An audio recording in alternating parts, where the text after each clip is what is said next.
Roh Kudus, bantu kami yang kadang kurang percaya ini. Bantu kami Tuhan sehingga kami betul-betul bisa melihat betapa Engkau baik dalam kehidupan kami Tuhan. Engkau selalu baik. You've always been good Tuhan. It's just sometimes semua hal-hal yang kami sedang alami itu menutupi pandangan kami tentang betapa baiknya Engkau Tuhan. So right now I pray Holy Spirit, make us see. Buka mata rohani kami Tuhan. Sehingga kami sadar betul tentang siapa Engkau.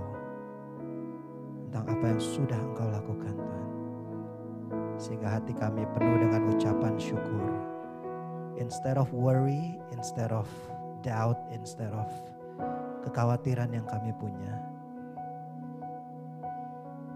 Tapi kami punya keyakinan there's hope in you God. Bahwa Engkau Tuhan yang pegang kendali. Oleh sebab itu kami bisa yakin, kami bisa tenang, kami bisa percaya padamu sepenuhnya Tuhan.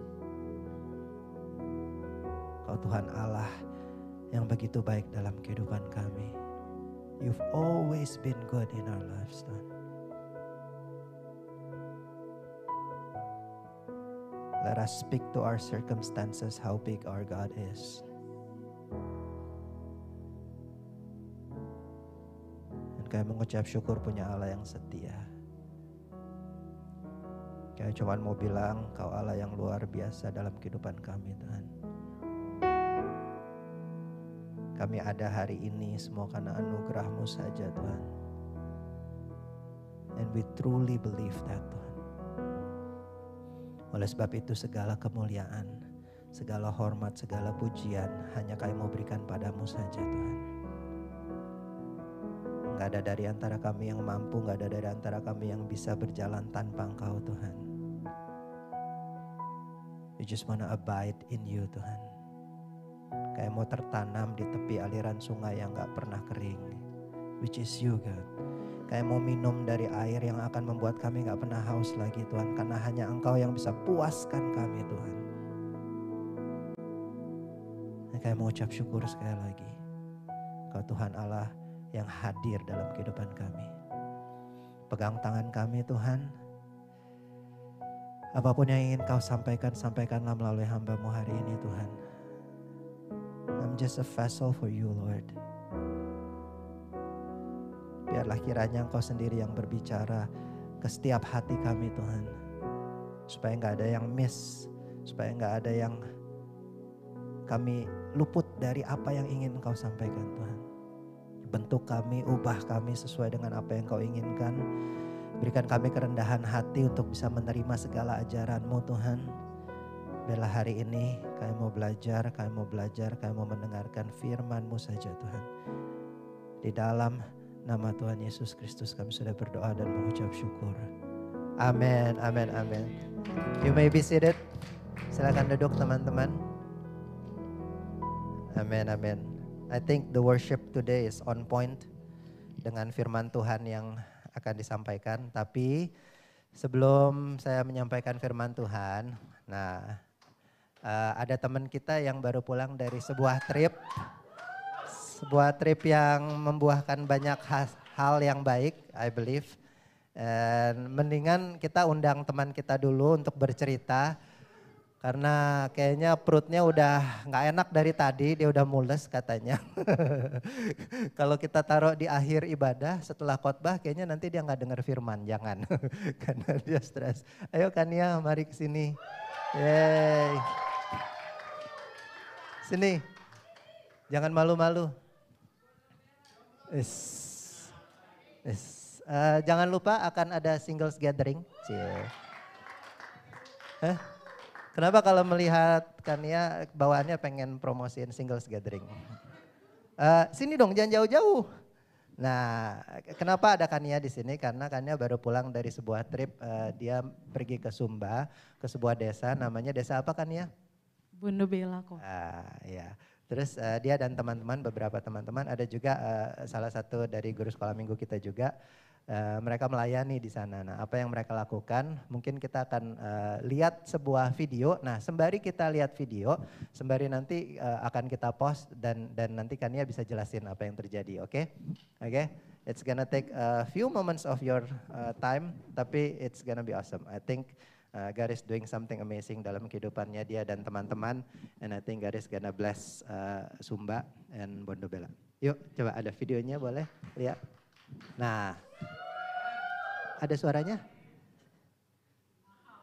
Wis. Wis. Kelihatan akrab kalian di situ ya. Oh memang akrab. Oh memang akrab. Akrab. Jadi itu siapa tadi Padang? Apa Harngono ya? Jadi aku berangkat sama 3 orang lainnya. Aduh, ada temanku Kak Ibet ngajar sekolah minggu juga di sini. Terus ada sepupuku ini namanya Padang, suka ikut Bible study juga di sini. Terus ada kakak kelasku waktu SMA ini Kak Jovita. Oke. Apa yang terjadi tadi? Tadi kenapa tuh kalian? Jadi tuh perjalanan kami waktu itu sempat di cancel, jadi harusnya berangkat jam 5 pagi, jadinya jam 11 malam. Oke, pause dulu bentar. Jadi tuh menurut kami cukup berat perjalanannya karena banyak berantemnya sebenarnya sama pihak maskapai karena ada momen di mana udah harusnya terbang kok nggak dipanggil-panggil tapi mereka juga nggak tahu kapan nih mau terbang gitu. Jam 5 harusnya 5 pagi? Harusnya Sabtu berangkat kami tanggal 6 jam 5 pagi. Sebenarnya harusnya jam 7 kami beli tiketnya, mundur jadi jam 5. Terus udah jam 5.30 kok belum boarding gitu. Jadi kita cari mereka. Akhirnya setelah bla bla bla bla diputuskanlah berangkatnya jam 11 malam. Di hari Sabtu itu. Wow. Terus akhirnya jam 11 malam terbang ke Bali, janjinya mereka ngasih kita tempat hotel nginep kan, karena kita kan diterbangkan ke Tambolaka, Sumba jam 7.30 pagi. Jadi kami sampai di Bali jam 2 pagi, tapi ternyata nggak dikasih tempat tidur, bahkan nggak boleh nunggu di ruang tunggu. Jadi momen tadi yang aku tiduran itu sebenarnya berantem sama pihak 6R-nya, yaudah boleh ke ruang tunggu. Kita jalan ke dalam, tiba-tiba di stop satpam. Terus udah pada ribut, aku bilang, udahlah aku capek ribut, aku tidur aja di sini ya. Nanti kalau udah selesai bangunin aku, karena di situ aku juga lagi tipes sebenarnya. Nah, gitu. jadi apa? I think delay ini ya nggak tahu ya, mungkin caranya Tuhan untuk bikin Kania istirahat. Betul. Waktu mau berangkat dia bilang dia tipes. Jadi dia ada waktu 2 hari untuk istirahat ya kira-kira 1 hari. Tapi juga tidurnya kurang nyenyak lah ya, tapi minimal istirahat nyenyak ya. Sih kok. Oh nyenyak, oh nyenyak. Walaupun ngemper tapi nyenyak. Oke, jadi berangkatnya aja itu udah berat ya, udah penuh perjuangan. Tapi di tengah tipes, tapi Tuhan baik, Tuhan baik. Oke, next. Lanjut lagi. Oke, jadi kita ini udah sampai di Tambolaka jam, kacamataku bagus. Ya. Jam 9.30 pagi, barang-barang kami cukup banyak. Terus kami juga barang bawaan banyak gitu karena kami menghemat ini. Jadi ini perjalanan setelah dari bandara dijemput sama Strada. Tapi kempes juga bannya? Iya, kami ada kempes ban, kami nunggu 5 jam lah untuk nyari ban gitu. Nah ini udah tiba nih? Ini tiba di perbatasan, nama desanya Denduka. Jadi kami harus jalan 3 jam lebih. Untuk sampai di jalannya susah sih, ada yang 90 derajat, ada yang berapa, kadang udah gak kuat pegang handphone. Jadi ini ada akses jembatan, itu tuh baru bisa ada 2 tahun terakhir. Nah di sini kami udah gak kuat sekitar. Oke pas dulu. Nggak sanggup. Udah gak kuat akhirnya dijemput. Iya akhirnya kami udah gak kuat jalan karena capek, jadi dijemput sama kuda. Jadi ada orang pemuda desa tak kerja ke kampung nyari orang yang punya kuda. Jadi kita dijemput. Karena lagi hits kan sekarang. Itu kacamataku Bang. Di posnya di situ lagi ya, oke. Nah terus akhirnya nyampe malam ya? Iya akhirnya kita sampai malam. Nah di sini tuh momen yang kayak dari awal persiapan kita nggak nyangka kalau kita disambut sedemikian rupa. Jadi kami orang pertama yang datang ke kampung itu, jadi kita disambut pakai adat gitu. Wow. Aku baru lihat sih di video ini ternyata ada cium Hidung. hidung, tapi untung kami nggak digituin. Nah ini setelah penyambutan tadi, ini masuk ke dalam gereja, itu ada tari-tarian juga dari mereka. Jadi mereka udah siapin gitu. Di sini nggak ada lampu, nggak ada listrik, nggak ada sinyal. Jadi ini tuh dari handphone, makasih Kak, senternya dikirimin 3 senter, jadi tuh bantu banget. Wow. Jadi nggak ada lampu di tempat ini gitu. Jadi di sini karena mungkin nggak ada apa-apa, jadi semuanya itu indah banget. Ini kalau pagi-pagi, jadi ini tempat kami tinggal yang tadi. Jadi di kampung ini dari ratusan rumah, baru ada 2 rumah yang pakai seng. Jadi baiknya mereka kami dikasih tempat yang lumayan lebih layak lah. Ini tempat mandi? Ini tempat mandi kami, karena sungai jauh, jadi kami harus cari mata air gitu. Dari rumah ke tempat mandi, jalannya begini? Ini jalan ke sekolah, kalau yang mau ke tempat kita mandi itu lebih curam lagi. Berapa lama? Itu kami kalau mau mandi harus 1 jam turunnya, kalau naik baliknya itu kayak 1 jam lebih gitu lah. Wow, mau mandi aja 1 jam? Iya. Balik lagi udah keringetan lagi dong? Tapi lebih nyucur lancar aja keringatnya karena bersih. Udah bersih. Iya. Perjuangan ya. Wow, oke. Jadi ini jalan di kampungnya kayak gini. Jadi kampung ini tuh kayak bisa dilihat tuh satu rumah tuh satu bukit. Jadi nggak ada yang deket-deket gitu. Itu sekolahnya di satu bukit juga. Ini aku dada-dada.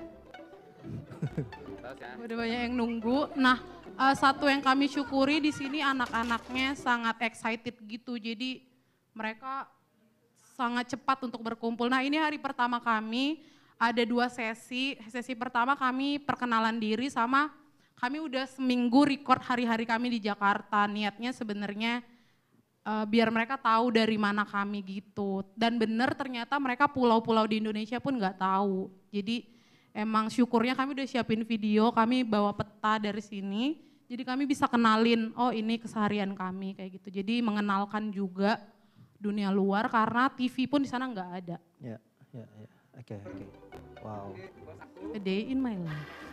Nah, kita tuh hari-hari di sana sebenarnya banyak hujan juga. Jadi sekolahnya itu kalau hujan bocor, iya. Ya hal-hal simpel. Nah, kalau misalkan kami tuh suka kehabisan air di jalan, tinggal ambil aja ini kelapa gitu. Karena bukan kami yang manjat, tapi ada pemuda desa.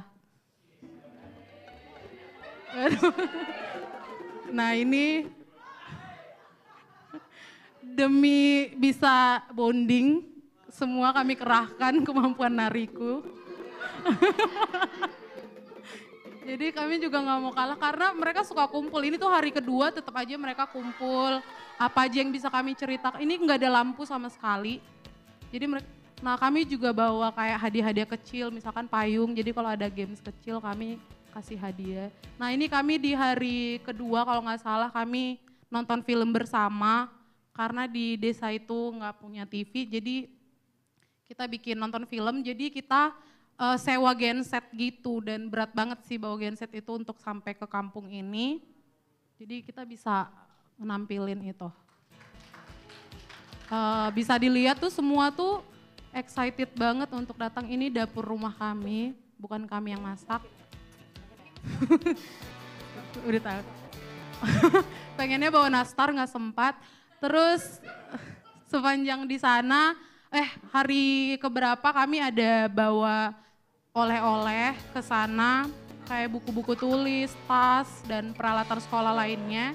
Jadi baiknya anak-anak di sana suka jemput kami gitu, apa yang mau dibawa Kak gitu. Karena nggak kuat sih untuk bawa semua ini, karena kami ke sekolah aja perjalanannya 2 jam dari rumah itu. Gitu, jalan kaki. Jadi kayak hari pertama, hari kedua kami bikinnya tadi mau pertemuannya jam 9, tapi ternyata kami selalu nyampe jam 11. Akhirnya hari-hari terakhir kami bikin acaranya jam 1. Karena jalannya cukup berat sih. Ini masih belum selesai packing semua. Ini aku ajarin mereka nyanyi. Terus ini ada kita hari terakhir, kita nulis cita-cita, anak-anak itu nulis cita-citanya. Karena sebenarnya sepanjang dua hari di sekolah itu kita ngomongin tentang cita-cita mau jadi apa sih, kita kenalin juga ada apa aja sih yang kalian bisa jadi cita-cita kalian gitu. Jadi hari terakhir mereka sebutin, aku akhirnya mau jadi ini Kak, mereka ceritain kenapa, terus mereka tulis. Terus di depan sekolah ini ya udah kami berdoa bareng-bareng untuk cita-cita itu. Wow. Kami juga bawa kertas yang tadi ditempel itu ke Jakarta, kayak simbolis kami bilang, Dek, kalian dalam mengerjakan cita-cita ini kami inget loh, jadi suatu saat semoga kita ketemu, kalian udah jadi apa yang kalian cita-citakan, atau kalau ada rejeki kami datang lagi nanti kami tanyain ya kalian udah ngapain aja, karena di samping cita-cita itu ada tulisan juga dia mau ngapain nih biar cita-citanya tercapai gitu. Ini tas-tas yang kami, jadi ada 70-an anak yang selalu datang hari pertama, hari kedua.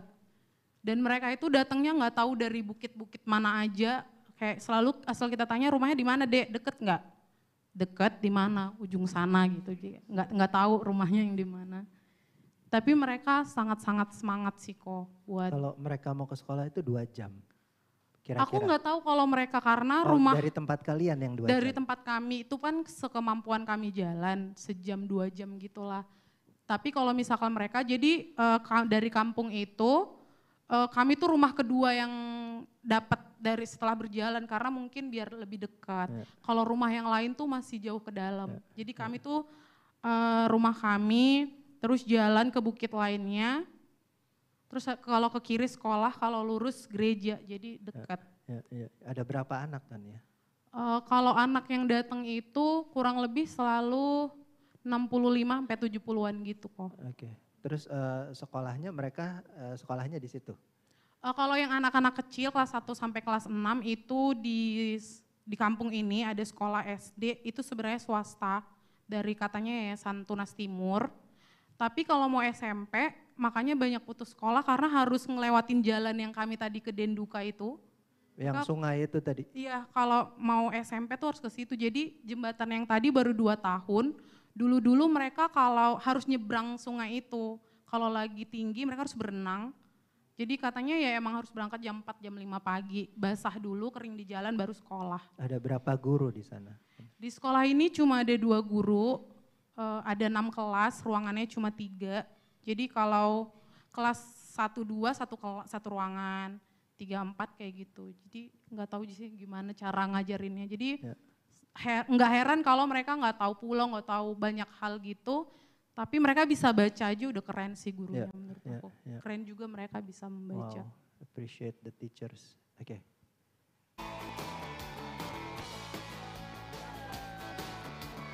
Karena di pertemuan ini juga anak-anak SMP juga ada. Kami bagi-bagi susu, bagi-bagi snack-snack kecil. Karena ternyata mereka makan permen juga belum pernah. Gitu. Karena susah. Ini rumahnya tuh ada yang dari bukit sana jauh-jauh. Ini aku nggak tahu kami ngapain. Halo. Wow. Ini perjalanan ke sungai sih. Ini acting.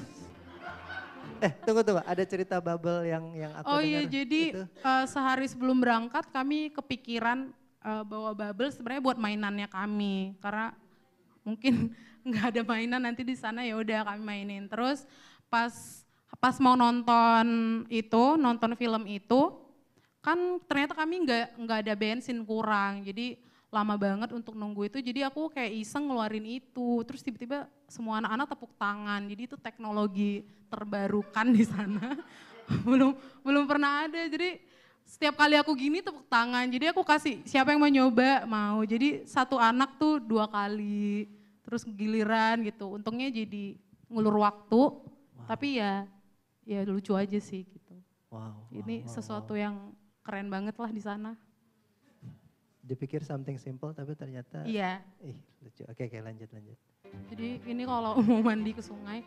Nah, baiknya mereka itu kalau ada pertemuan, mereka suka patungan masak buat kita semuanya. Ini Papa Milan yang punya rumah kita.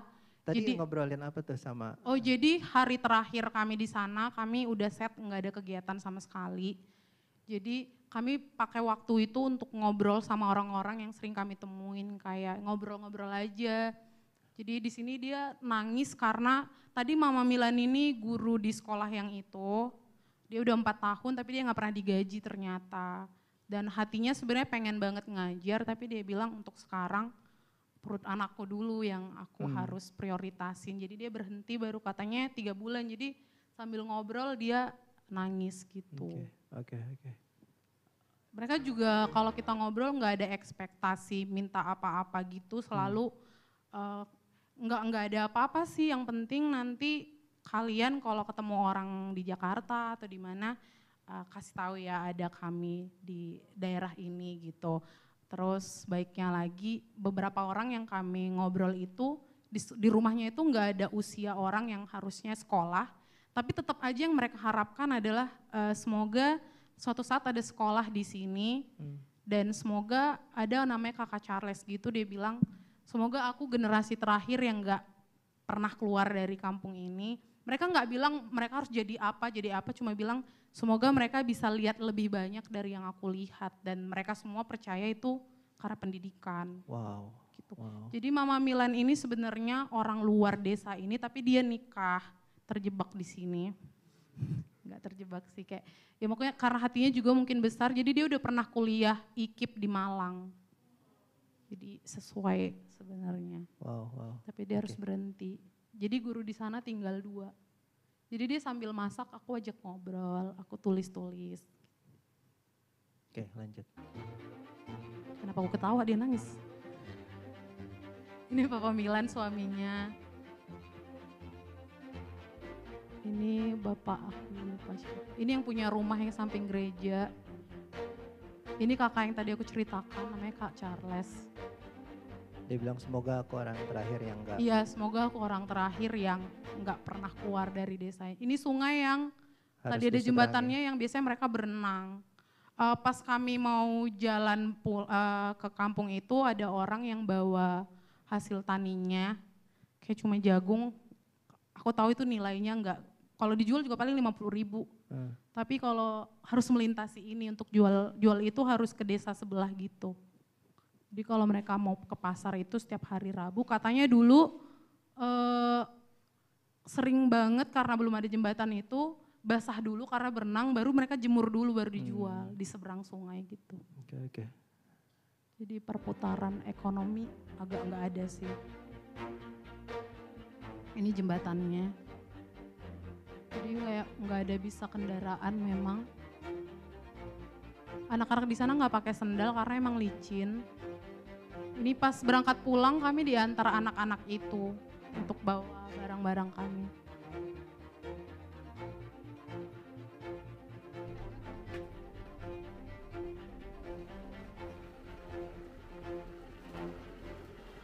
Mereka senang ya.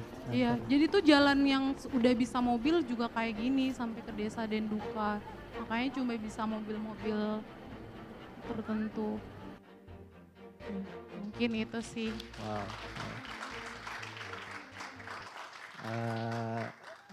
Setelah ini nanti kita akan evaluasi tentang apa yang bisa kita lakukan, apa yang gereja Tuhan bisa lakukan. Kemarin itu sebetulnya trip awal Kania dia bilang cuman mau lihat dulu, mau survei dulu. Cuman kita bilang ya sayang aja udah nyampe sana, might as well we bring something untuk anak-anak di sana gitu. Dan ternyata setelah ngobrol-ngobrol, fokus utama yang bisa kita lakukan adalah pendidikan. Mereka tidak mengharapkan anything gitu. Cuman selalu kata-kata yang mereka sampaikan pendidikan. Dan kita nggak mau pengen membantu suatu daerah yang mungkin sebetulnya kan ya ngobrol katanya, jangan-jangan kita ini terlalu banyak opsi, jadi kita sendiri yang bikin diri kita sendiri susah. Sedangkan sebetulnya yang kebahagiaan itu ada di sana gitu, yang mereka lakukan gitu. Bisa jadi seperti itu gitu. Ternyata sesimpel itu, nggak perlu macam-macam gitu. Dan kita nggak mau melakukan sesuatu yang akan mendisrupsi apa yang sudah ada di sana gitu loh. Artinya adatnya dan ini semua segala macam. Cuman memang dari kemarin hal yang keluar adalah pendidikan. Oleh sebab itu nantinya kita akan ngobrol, kita akan evaluasi apa yang kita bisa lakukan to support apa yang ada di sana gitu kan ya. Thank you Kania, thank you for your heart. Terima kasih buat teman-teman juga semuanya. Anything you want to say buat teman-teman di Mungkin CCW? terakhir kemarin aku set Zoom sama teman-teman aku berempat karena kami memang posisinya berjauhan, ada yang dari Makassar juga. Mau bilang mereka titip semuanya terima kasih buat kita semuanya karena banyak hal berat sebenarnya di sana. Tapi kami tuh selalu Kak Jovita sih selalu ingat apa yang Koklin pernah cerita. Jadi sebelum berangkat ada Kak Momon, Koklin, kita Zoom. Terus karena Koklin pernah nanya, kan kalian perlu dibantu apa? Aku nggak tahu kok kami mau dibantu apa. Maksudnya secara materi kami juga nggak mau bawa apa-apa gitu. Terus bilang doain aja kami kok. Kayaknya hati kami sih yang perlu dibekalin gitu. Tapi ternyata doa-doa baik dari kalian semuanya, kata-kata baik, pesan-pesan yang baik itu yang selalu kami ingat setiap di sana gitu. Jadi kalau mau ditanya, Koklin sempat tanya mau ngapain lagi nih setelah ini, apa yang mau dilakukan gitu, kayak kami selalu ngomong bener sih itu semua masalah hati gitu kan. Jadi kami perlu disupport dari hatinya kami sih karena banyak banget hal yang kayak tadi Koklin bilang, kadang kami canda-canda kalau capek-capeknya di sana duduk terus ketawa, kayak kita deh yang susah hidupnya bukan mereka, jangan-jangan gitu. Karena aku kalau mau makan siang aja telepon Kak Apro dulu, Kak aku mau makan siang apa ya, kalau udah pusing kayak banyak pilihan kan. Kalau di sana hidupnya enak aja, tapi kan itu jangan-jangan, jadi perlu belajar lagi. Aku dengan seadanya nggak pinter juga, jadi perlu belajar dari banyak orang. Terus betul tadi kayak adat di sana baik banget. Jadi mereka kalau misalkan punya 3 ayam, itu nggak akan dipotong sampai tamu datang. Mereka selalu mikir mungkin nanti ada orang dari jauh datang. Jadi itu adat, kasih yang terbaik buat orang lain. Itu kami tahu hari terakhir sampai kami nangis karena mikir udah berapa ayam yang kami makan, karena tiap hari kami dikasih makan ayam dan anak-anak itu nggak pernah makan ayam, jadi selalu patungan gitu mereka ternyata untuk makan kami di sana. Jadi di dekat sungai itu juga ada rumah yang kami suka mampir karena suka tunggu-tungguan mandinya.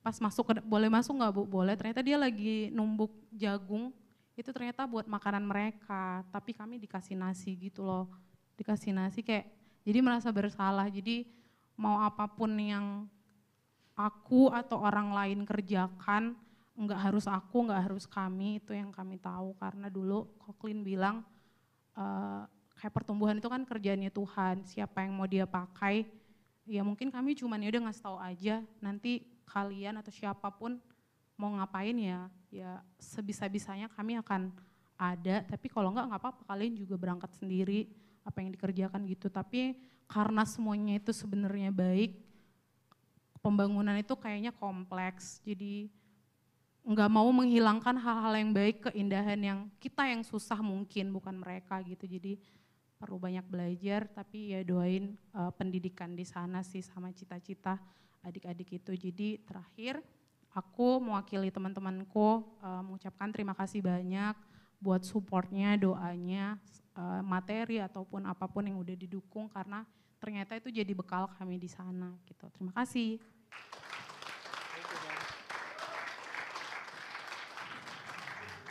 Wow. Mereka berangkat, mereka kira mereka melayani di sana, tapi ternyata mereka yang dilayani di sana. Aduh, kirain mereka memberi sesuatu, tapi ternyata mereka pulang jauh lebih banyak yang mereka dapatkan dari situ. And I believe memang it's been a part of us di CCW yang punya hati untuk pendidikan. So I pray supaya Tuhan yang kasih tahu gimana caranya sebaik-baiknya agar tidak melakukan hal yang tidak baik. Dan balik lagi, bukan kita yang lebih baik dari mereka loh.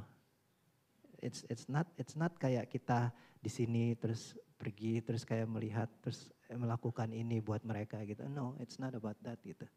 Tapi malah janjian sebaliknya. Janjian kita yang nyusahin diri sendiri katanya kan ya.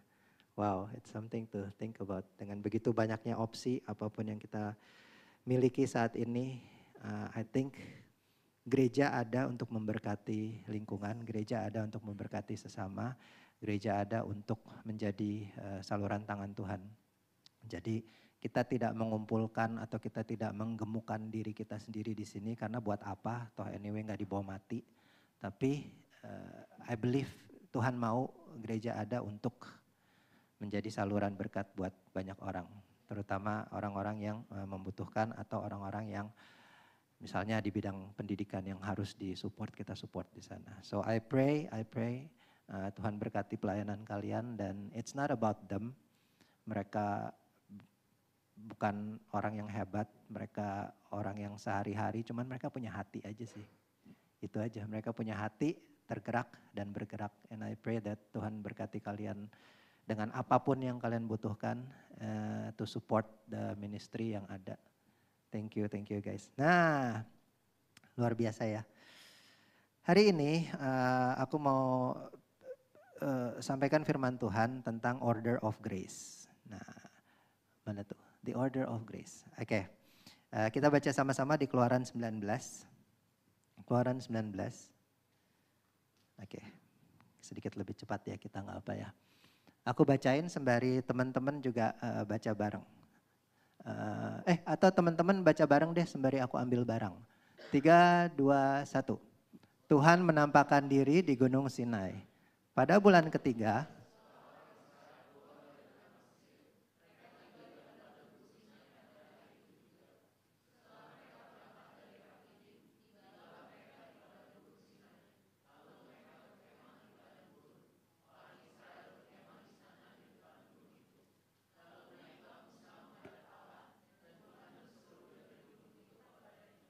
beginilah kukatakan kepada keturunan Yakub dan kuberitakan kepada orang Israel.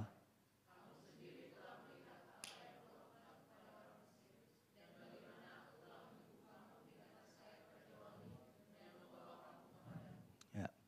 Jadi sekarang jika kamu sungguh-sungguh mendengarkan firman-Ku dan berpegang pada perjanjian-Ku, maka kamu akan menjadi harta kesayangan-Ku sendiri dari antara segala bangsa. Sebab akulah yang empunya seluruh bumi. Kamu akan menjadi bagiku kerajaan imam dan bangsa yang kudus. Inilah semuanya firman yang harus kukatakan kepada orang Israel. Ayat 7. Lalu datanglah Musa dan memanggil para tua-tua bangsa itu dan membawa ke mereka segala firman yang diperintahkan Tuhan kepadanya. Seluruh bangsa itu menjawab bersama-sama, segala yang difirmankan Tuhan akan kami lakukan. Lalu Musa pun menyampaikan jawab bangsa itu kepada Tuhan. Nah, kejadian ini to put it in context adalah setelah jadi bangsa Israel ada di perbudakan beratus-ratus tahun. Kalau nggak salah 300 tahun lamanya mereka ada di perbudakan Mesir. Tuhan mau mengeluarkan mereka dari situ. Oleh sebab itu Tuhan bilang Musa sampaikan kepada penguasa di sana bahwa let my people go. Keluarkanlah kami dari perbudakan itu. Tidak mau, akhirnya Tuhan kirim 10 tulah untuk memaksa supaya bangsa ini boleh keluar. Mungkin singkat cerita kita semua udah tahu tulahnya banyak macam-macam yang terjadi. Akhirnya mereka boleh keluar. Nah waktu setelah mereka keluar berubah pikiran lah. Wah kok mereka lepas. Jadi akhirnya dikejar dengan chariot dengan semua tentaranya, itu di Keluaran berapa ya, 17 ya. Sebelum ini, dengan semua tentaranya dikejar untuk mau membunuh, untuk mau dapetin lagi, untuk supaya mengekang kembali. Akhirnya dalam perjalanan Musa harus memimpin bangsa Israel ini untuk keluar, ada Laut Merah, Laut Tiberau, Laut Merah. Sehingga Tuhan menuntun Musa melakukan mujizat membelah laut itu sampai seluruh umat Israel bisa keluar jalan, terus habis itu begitu tentaranya datang yang ngejar itu tiba-tiba airnya ditutup lagi sehingga matilah mereka semua. Jadi kejadian ini adalah setelah Tuhan mengeluarkan bangsa Israel dari perbudakan, dari pengekangan, dari semua yang membuat mereka terkekang. Sama seperti kita, apa yang Yesus sudah lakukan dalam kehidupan kita. We are sinful, kita adalah manusia berdosa. Kita menjadi budak dosa, kita menjadi dikekang oleh dosa. Nah, Tuhan mengeluarkan kita dari situ. Dengan mujizatnya, dengan apa yang Yesus sudah lakukan, kita diselamatkan, dikeluarkan dari situ. Nah, setelah keluar dari situ, baru terjadi hal ini. Apa yang Tuhan bilang bahwa bawa bangsa ini menuju ke Gunung Sinai. Di situ aku mau memberikan perintahku, di situ aku mau memberikan the law di situ. Kejadiannya setelah dikeluarkan dari perbudakan, baru diberikan perintahnya di situ. Nah, kalau kita lihat petanya, jadi untuk membuat lebih jelas, ini tempat mereka pertama kali ini urutannya 1, 2, 3, 4. Nah, ini ada ayatnya. Ini pertama kali mereka keluar dari Mesir. Mereka jalan sampai ke poin nomor 3, Firaun melewati Red Sea. Di Keluaran 14 mulai ada, terus di Numbers 33 ayat 8 juga ada. Nah, itu di sini kejadiannya. Ini Laut Merah, silau ya, nggak enak ya lihatnya. Nah, nah, manual, maaf. Jadi ini kejadiannya nih, membelah Laut Merah di situ kejadiannya. Oke, Laut Merah terbelah. Nah, tujuannya Tuhan bilang, aku akan membawa kalian ke tanah perjanjian, tanah yang kujanjikan. Tanah penuh dengan susu dan madu. Jadi sesuatu yang indah, sesuatu yang there's hope gitu ya. Kayak wow gitu, oke. Posisinya tanah perjanjian itu ada di atas. Did you notice Kanaan ada di atas, tanah yang dijanjikan itu ada di atas. Tapi kenapa Tuhan bawanya turun ke bawah, ke Gunung Sinai? Why? Harusnya kan naik ke atas. Setelah Tuhan selamatkan kita nih, setelah Tuhan bebaskan kita dari maut, dosa, kita terima Tuhan nih. Kita percaya bahwa, aduh Tuhan thank you udah menyelamatkan aku sebagai Tuhan dan Juru Selamat nih. Oke, aku percaya Tuhan. Yes, hidupku akan baik-baik saja. Yes, semua akan Tuhan berkati. Yes, semua akan Tuhan lakukan buat aku. Yes, everything kayaknya it's gonna be okay setelah kita terima Tuhan Yesus. Ya kan? Tapi ternyata malah dibawa turun. Why? Kenapa? Kenapa dalam hidup ini, slide berikutnya, lebih banyak tantangan dan masalah yang datang setelah kita percaya dan ikut Tuhan. Kita pikir ikut Tuhan akan jauh lebih menyenangkan buat kita. Tapi kenapa kok kayaknya hidupnya dibawa turun? Kok kayaknya harusnya kan ke sana nih, susu madunya mana nih? Tapi kenapa kok kayaknya kita tambah hancur hidupnya? I'm giving my life to you God, I'm trusting you, ya kan? But why I see my life go downhill from here? Malah ke padang gurun, ini padang gurun loh Sinai loh tadi. Malah ke padang gurun yang lebih parah sebetulnya kondisinya daripada di Mesir. Di Mesir yes mereka harus bekerja sebagai budak, tapi at least mereka dapat makanan. Di padang gurun siapa yang mau kasih makan? Mau berburu apa di padang gurun gitu kan gak ada gitu. Tapi ini semua harus terjadi kenapa? Kenapa mereka turun ke bawah? Kenapa mereka rasanya lebih berantakan di padang gurun? Kenapa? Because that's when God meets them. Itu di mana tempat Tuhan ketemu dengan mereka. So in your life, ketika everything go downhill kayaknya setelah terima Tuhan kok bukan susu dan madu yang kita lihat, tanah perjanjian indah-indah. Semua kesusahan yang kita sedang alami sekarang. Kenapa? Karena Tuhan mau ketemu kita di situ. Ingat Yusuf, Tuhan mau proses kita tadi. Tuhan mau ada buat mereka, Tuhan mau jadi nyata buat mereka. Yusuf itu anak kesayangan dari Yakub karena dari istrinya Rahel. Ingat Yakub mau mendapatkan, dia melihat oh Rahel ini luar biasa. Jadi dia bekerja untuk mendapatkan istrinya itu. Begitu dia udah kerja 7 tahun lamanya, ternyata yang dikasih anaknya namanya Lea dari mertua yang ini gitu. Terus lah, jadi aku harus bekerja lagi 7 tahun lagi lamanya untuk mendapatkan Rahel. Padahal yang dimau adalah Rahel. So dari Rahel lahirlah anak Yusuf. Jadi it automatically becomes his favorite son. Jadi anak kesayangannya Yakub. Jadi di Kejadian 37 ayat 3, aku masukin gak ya? Gak masuk ya, sorry. Aku bacain aja nih.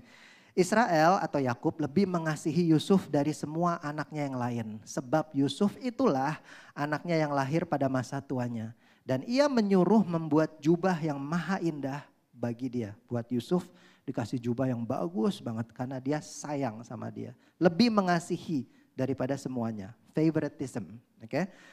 37 ayat 4. Kejadian 37 ayat 4 dibilang ini. Setelah dilihat oleh semua saudaranya bahwa ayahnya lebih mengasihi Yusuf daripada semua saudaranya, maka bencilah mereka itu kepadanya dan tidak mau menyapanya dengan ramah. Jadi abis itu Yusuf tahu dia disayang, Yusuf tahu dia mungkin ada dalam naungan Tuhan. Dia dikasih mimpi sama Tuhan. Nah, abis dia mimpi itu dia ceritain dah ke semua saudaranya. Katanya kalian semua akan menyembah aku.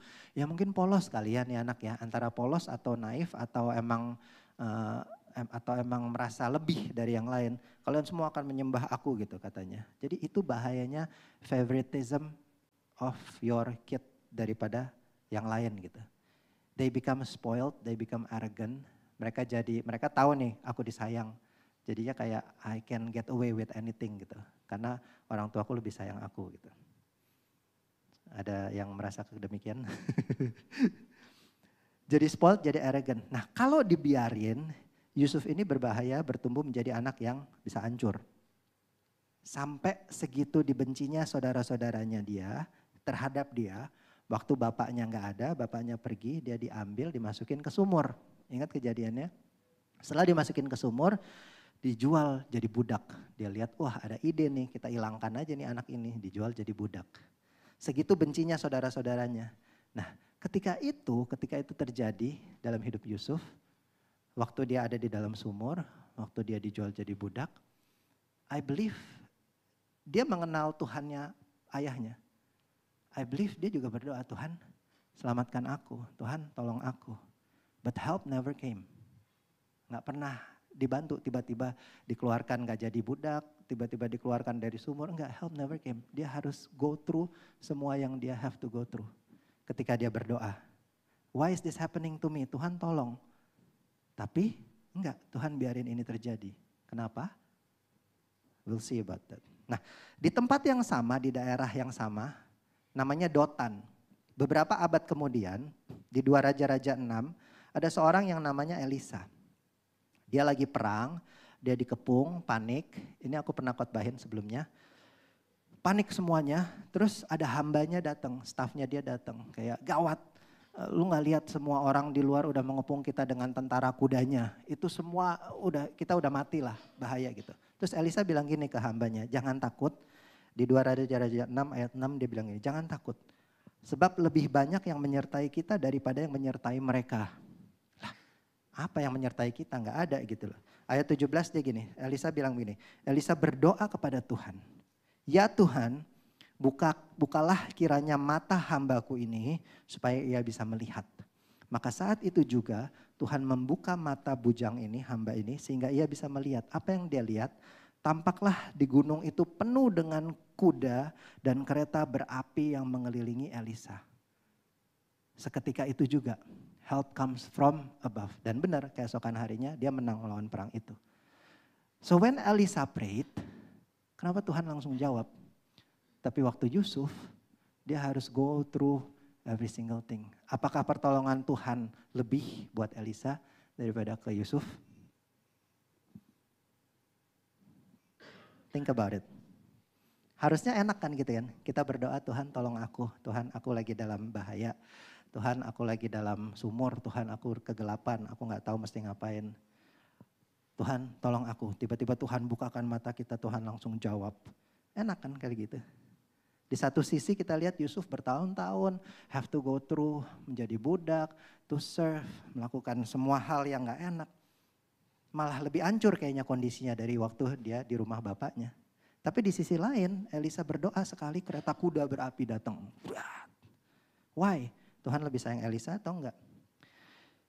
Kalau kita baca sampai akhir kitab Kejadian, bisa kita lihat bahwa penyertaannya Tuhan dalam hidup Yusuf itu selalu ada.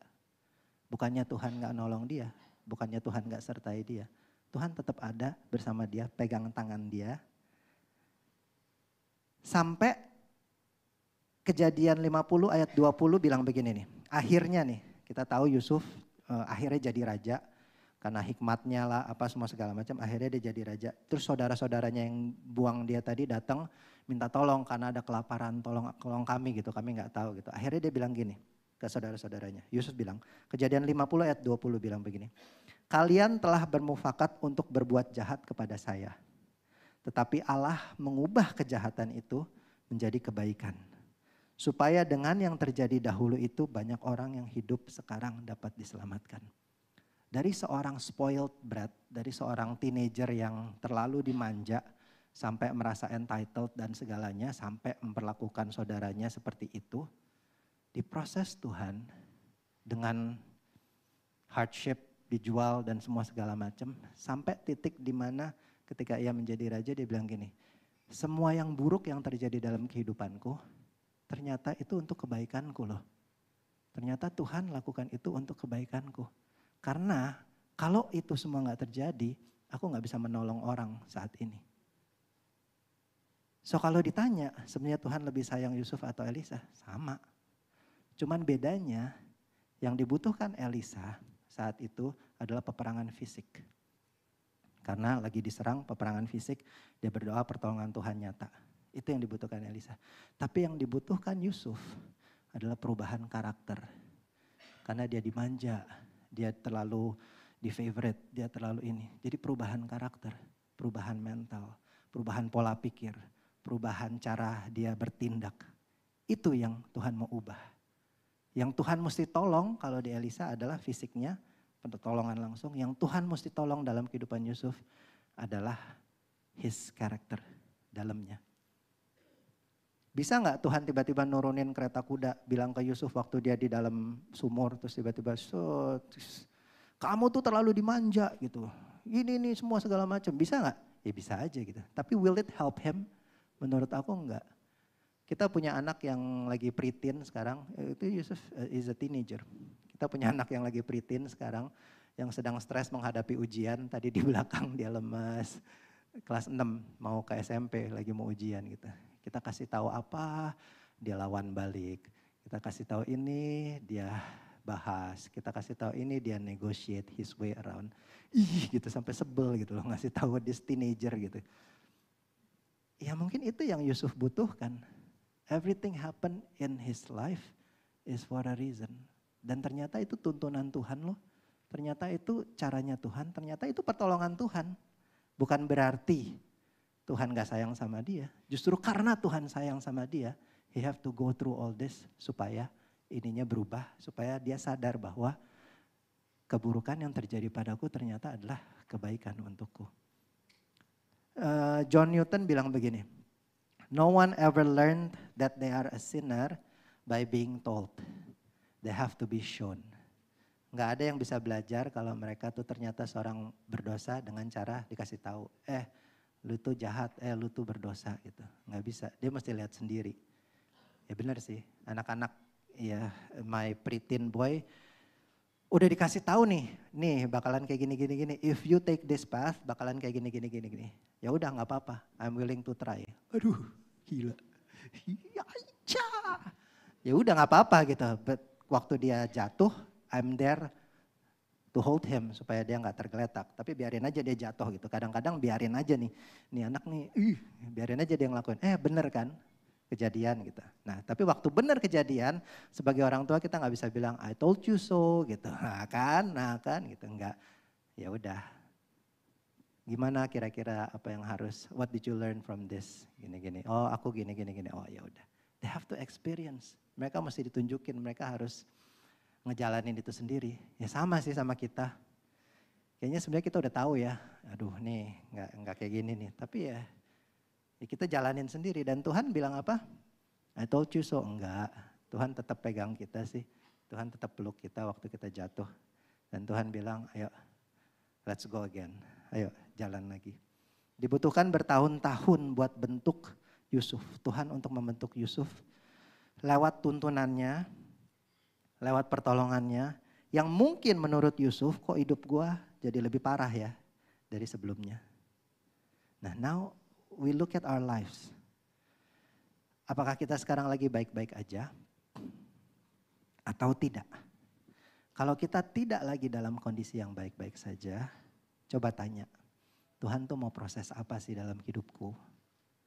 Kalau kita berdoa, Tuhan keluarkan aku dari permasalahan ini, tapi kok gak keluar-keluar? Coba tanya, mungkin doanya ganti, Tuhan mau bentuk apa sih dalam kehidupanku sampai I have to go through this over and over and over again. Ada hal apa yang Tuhan mau deal with dalam hati kita? Tanya sama Tuhan. Apakah itu kita harus mengampuni?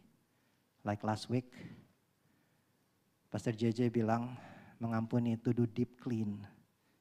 Apakah itu karena kita arogansi seperti Yusuf? Kita tahu kita entitled, kita berhak, kita ini. Apakah itu being in control, kita mau kontrol semuanya. Sampai kadang kita mau kontrol Tuhan. Tuhan, go according to what I want. Ada lagu tuh dulu apa? Yang ku mau pada dirimu. Nggak tahu ya, tapi tak begini. Keadaannya yang ku mau, ya gitu kan. Jika Tuhan mau begini, cobalah, rubahlah semua seperti yang ku mau. Karena ya gitulah, ya generasinya. Bayangin lagu aja bisa bilang begitu, kalau Tuhan mau ubah semuanya sesuai aku mau. Gila, ngeri banget ya. Ngeri banget. We wanna be in control. Apakah itu soal ketaatan yang Tuhan mau ubah dalam hidup kita? Tuhan mau bentuk, ternyata being obey itu to obey God itu sulit. Ya itu yang mungkin Tuhan mau urus dalam kehidupan kita. Atau apakah itu ada dosa yang kita masih pegang erat dan kita gak mau lepas? Kita tahu ini salah, kita tahu ini dosa. Tapi aku masih belum bisa melepaskannya, tapi aku masih ada di situ dan itu masih mengekangku. Think, kita pikirkan. Sebenarnya apa yang Tuhan lakukan sih di dalam karya salib Kristus? Apa yang sudah Tuhan lakukan melalui karya salibnya? Tuhan merubah kita dari yang berada di dalam kondisi perbudakan sama seperti bangsa Israel tadi. Yang dalam pengekangan sebagai budak, tapi kita budak dari dosa. Diubahkan kita menjadi anak-anak Allah. Diselamatkan, kita dikeluarkan dari situ. Melalui mujizatnya, kalau bangsa Israel laut terbelah dua, dia lewat, habis itu nutup untuk menghilangkan semua perbudakan, sama seperti kita. We being baptized, keluar sebagai manusia baru harusnya. Bukan cuman berubah sebetulnya, tapi menjadi manusia yang baru, berubah. Identity kita berubah, tadinya berdosa, tadinya punya hutang, berhutang, menjadi anak-anak Allah, free from that. Kalau kita punya utang sama orang, kita berasa kan kayak aduh beban.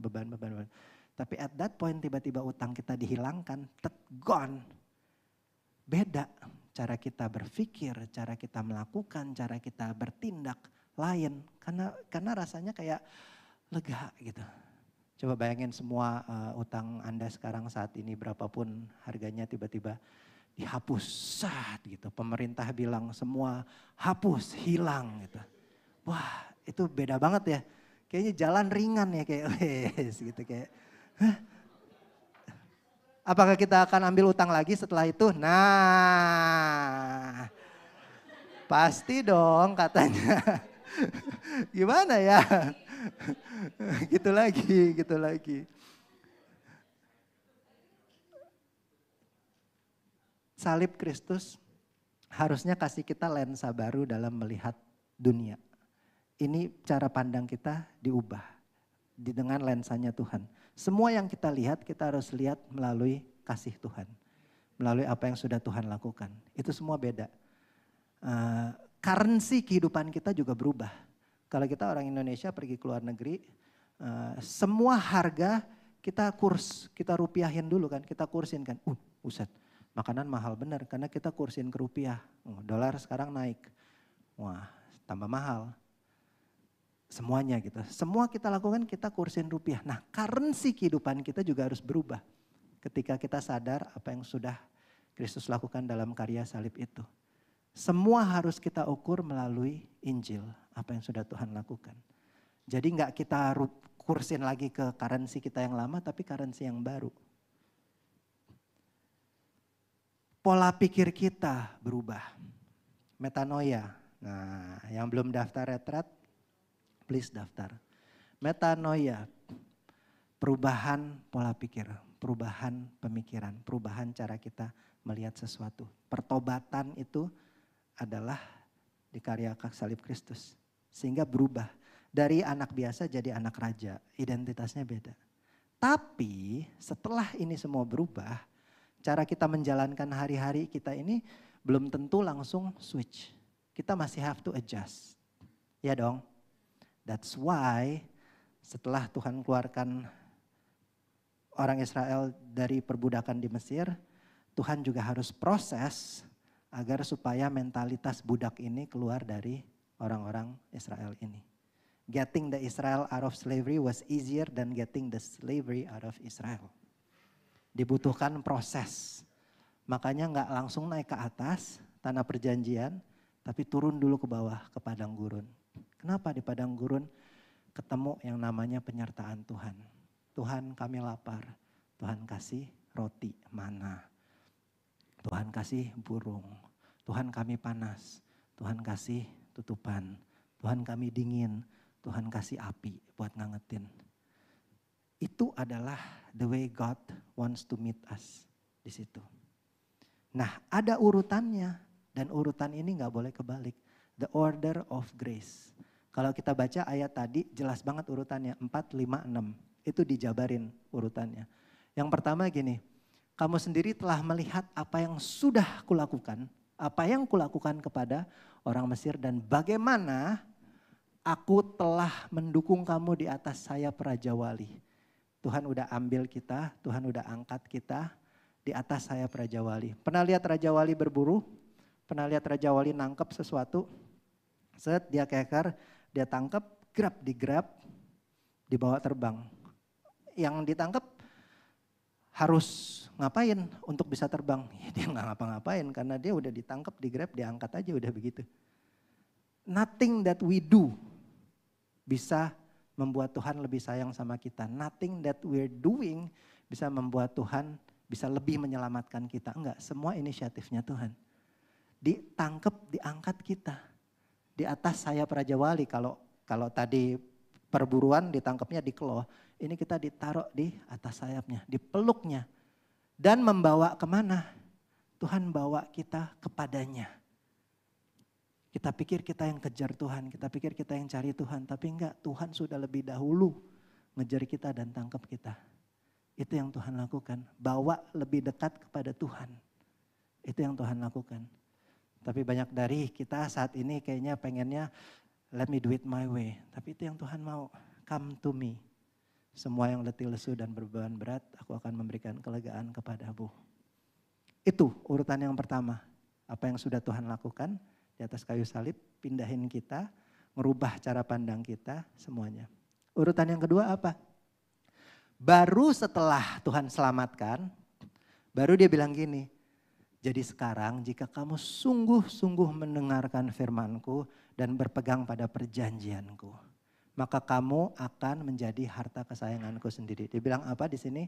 Dengarkan firmanku, apa yang ditulis di Alkitab, dan pegang perjanjian kita ini. Jangan lupa kamu siapa. Aku sudah menebusmu loh. We made that covenant. Jangan balik lagi dengan pola pikir yang dulu sebagai budak, yang dulu terkekang, yang dulu itu. Ingat baik-baik perjanjian kita.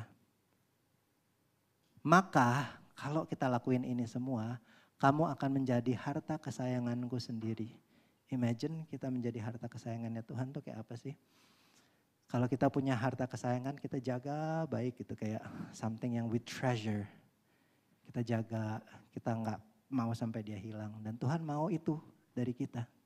Dari antara segala bangsa katanya. Sebab akulah yang punya seluruh bumi. Itu yang Tuhan bilang.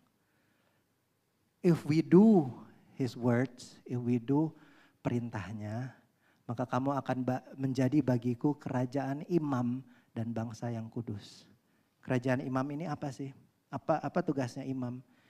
Imam have access to God. Imam itu zaman itu menjadi perwakilan dari aksesnya manusia biasa kepada Tuhan. So we have access to God. When we pray, God hears semua yang kita lakukan. Inilah semuanya firman yang harus kukatakan kepada Israel, katanya. Jadi urutannya Tuhan udah selamatin dulu, then we obey, kita taat. Firmannya, kita taat perintahnya. Bukan kebalikannya, bukan kita taat dulu supaya Tuhan menyelamatkan kita. Beda. When we do something because kita mau sesuatu, it will not sustain, nggak akan bisa lama. Karena once kita udah nggak kepengen sesuatu itu, kita udah nggak mungkin lakuin lagi. Tapi if we do something out of love, out of sesuatu yang sudah mungkin dilakukan Tuhan dalam kehidupan kita, that will sustain us. Itu yang bisa bikin kita bertahan. Itu yang bisa bikin kita ngelakuin semua yang harus aku lakuin. Jadi we do apa yang menjadi perintahnya Tuhan, not because not out of fear kita nggak diselamatkan, bukan out of fear kita akan dihukum, tapi out of love. Karena apa yang sudah Tuhan lakukan, jadi I wanna serve, I wanna do it, I wanna do this, I wanna give. Aku mau lakukan ini buat orang, I wanna forgive. Karena Tuhan sudah lebih dahulu mengampuni aku. Tuhan selamatkan kita bukan karena apa yang kita perbuat, tapi karena memang Dia adalah kasih dan Dia lakukan itu. Tapi kalau kita enggak mengikuti firman-Nya, kalau kita enggak do according to apa yang Tuhan suruh, Tuhan kasih tahu, hidup kita berantakan juga gitu loh. Setelah Tuhan selamatkan kita, yes, urusan keselamatan selesai. Tapi hidup kita not in order. Hidup kita enggak rapih gitu loh. Kita akan hidup seenaknya, kita akan balik lagi, kita akan jadi Yusuf, we feel entitled, kita merasa kita lebih, kita merasa itu akan berantakan, berbahaya. That's why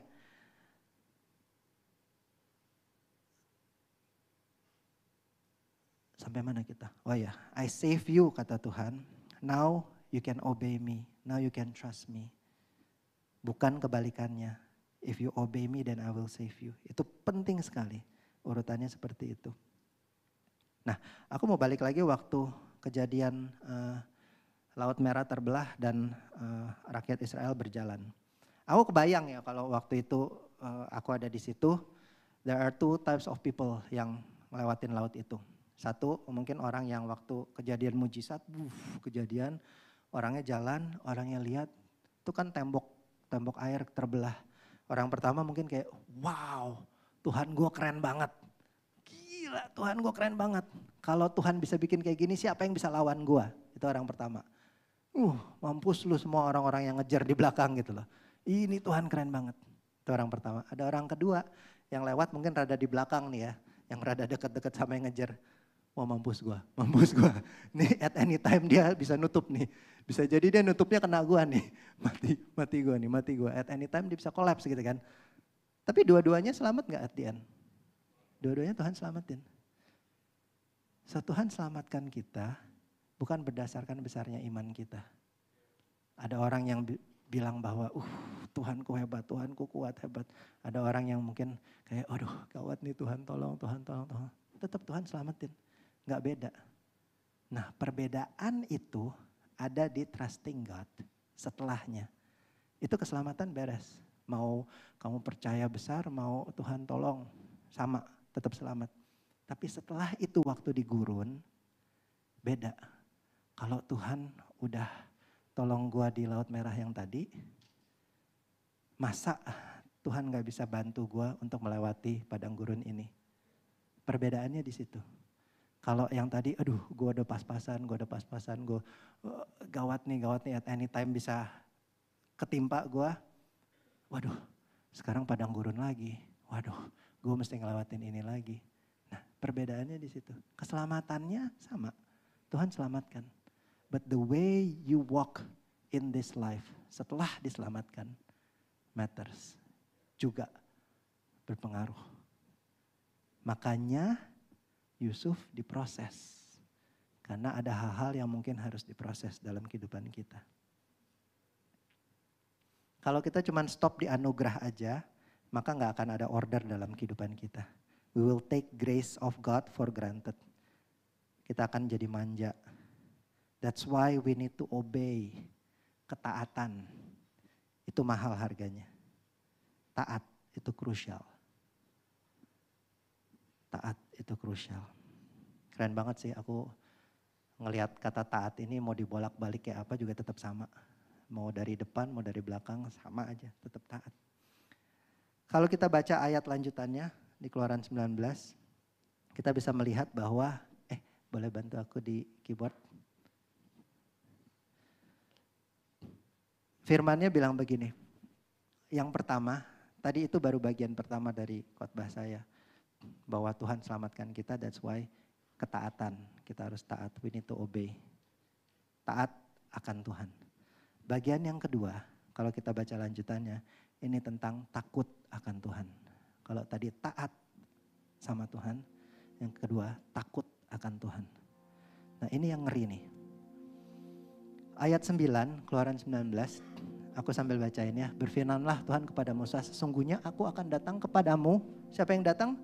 Tuhan. Inisiatif Tuhan, bukan karena kita. Dalam apa? Awan yang tebal. Dengan maksud supaya dapat didengar oleh bangsa itu apabila aku berbicara dengan engkau. Dan supaya mereka senantiasa percaya kepadamu. Jadi Musa ini ada di tengah-tengah. Dia mediatornya antara Tuhan dengan rakyat. Oke?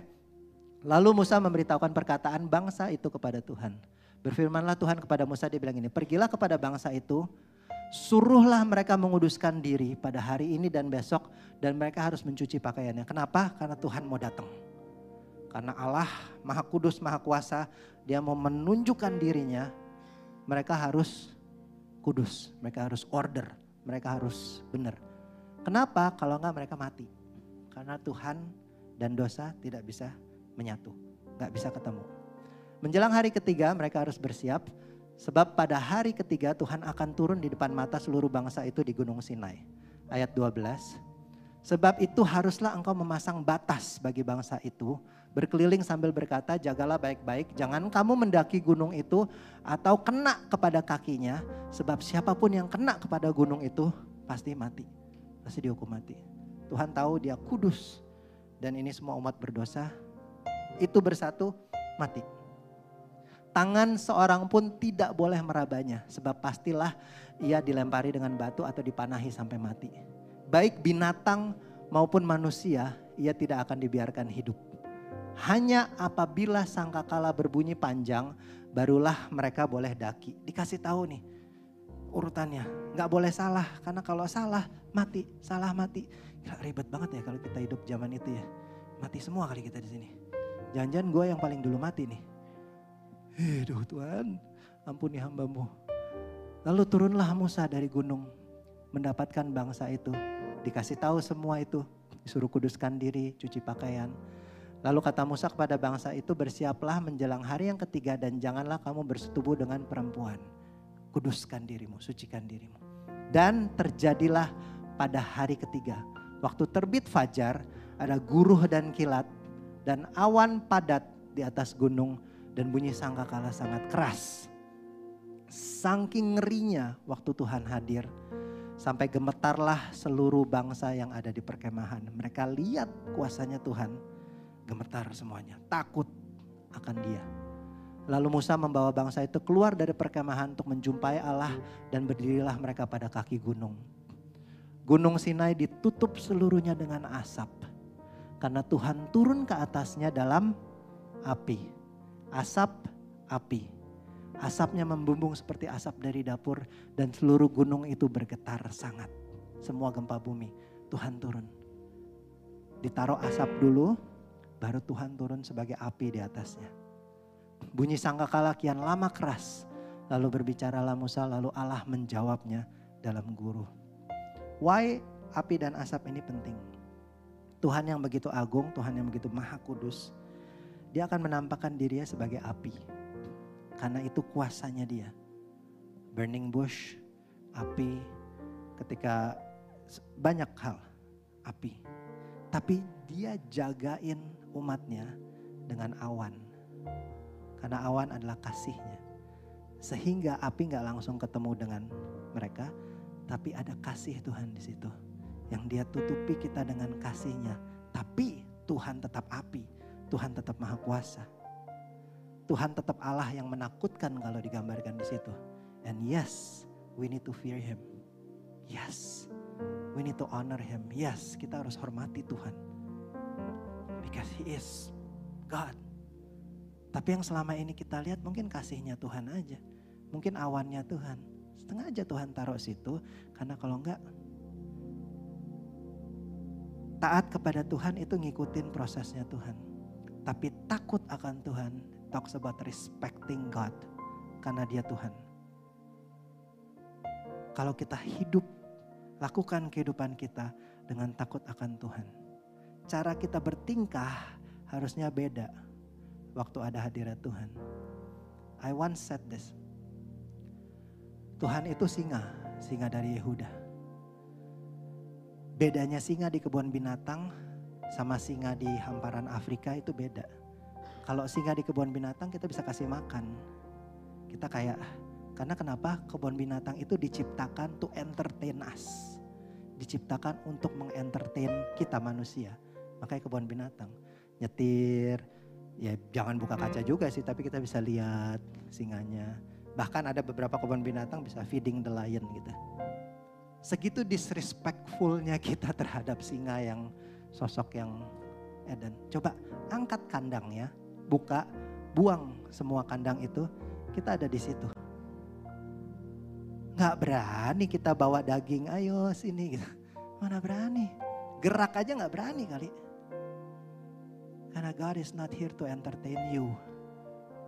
Jangan pakai Tuhan untuk sesuai kebutuhan. Aduh, aku serem nih ngomongnya. God is not there to entertain you. Kita harus treat God the way we treat singa di padang rumput. Hati-hati. Kalau dia ada kita diam. Because that's who He is. Not to entertain us. Jangan kita comot, kita ambil ini cocok nih, sesuai nih, aku pakai nih dalam kehidupanku. Tuhan adalah kasih. Ya, you know what I'm talking about ya. Tapi Tuhan juga api. Jangan lupa itu. Taat ada Tuhan, ikuti prosesnya Tuhan, yes. Karena Tuhan sudah lebih dahulu menyelamatkan kita, Tuhan sayang, Tuhan keluarkan kita. Tapi sekarang kehidupan kita haruslah kita jalani dengan takut akan Tuhan. To respect Him in our lives. Kalau kita baca selanjutnya, lalu turunlah Tuhan ke atas gunung Sinai itu, puncak gunung itu, Tuhan beneran ada di situ. Dan Tuhan panggil Musa ke puncak gunung itu, lalu Musa naik. Terus Tuhan berfirman kepada Musa, dia bilang apa? Turunlah, peringatkanlah kepada bangsa itu, supaya mereka jangan menembus mendapatkan Tuhan hendak melihat-lihat. Nah ini, singa tadi sambil lihat-lihat gini loh, kayak gini tuh Tuhan gitu. Jangan sampai itu terjadi gitu. Sebab tentulah banyak dari mereka yang akan binasa kalau mereka melakukan ini, kata Tuhan. Juga para imam yang datang mendekat kepada Tuhan haruslah menguduskan dirinya supaya Tuhan jangan melanda mereka. Live your life in fear of God. Hormati Dia. Oke? Pergilah, turunlah, kata Tuhan ke Musa. Oke, next.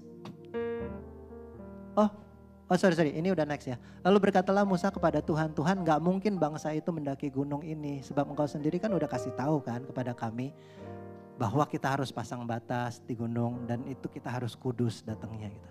Lalu Tuhan berfirman lagi kepadanya, tadi Tuhan bilang ke dia, pergilah, turunlah. Yang kedua kali Tuhan bilang, pergilah, turunlah. Kemudian itu naiklah lagi, engkau beserta Harun. Tetapi para imam dan rakyat tidak boleh menembus untuk mendaki menghadap Tuhan. Supaya mereka jangan dilandanya. Lalu turunlah turunlah Musa mendapati bangsa itu dan menyatakan hal itu kepadanya. Jadi apa yang dilakukan Musa di sini? Kalau kita hidup di zaman itu, ada Musa yang ngasih tahu kita tentang apa yang harus kita lakukan. Jangan sampai kita salah, jangan sampai kita mati, jangan sampai kita disrespect God. Ada Musa di situ. Musa sebagai mediatornya Tuhan. Sekarang kita hidup di zaman apa? Do you know the better Moses mediator yang lebih baik dari Musa adalah Tuhan Yesus itu sendiri. Itu yang Tuhan lakukan buat kita. Tahu dari mana?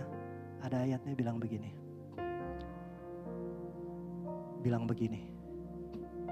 Nah, di Ibrani 12. Semua yang terjadi di perjanjian lama adalah akan digenapi oleh Kristus Yesus.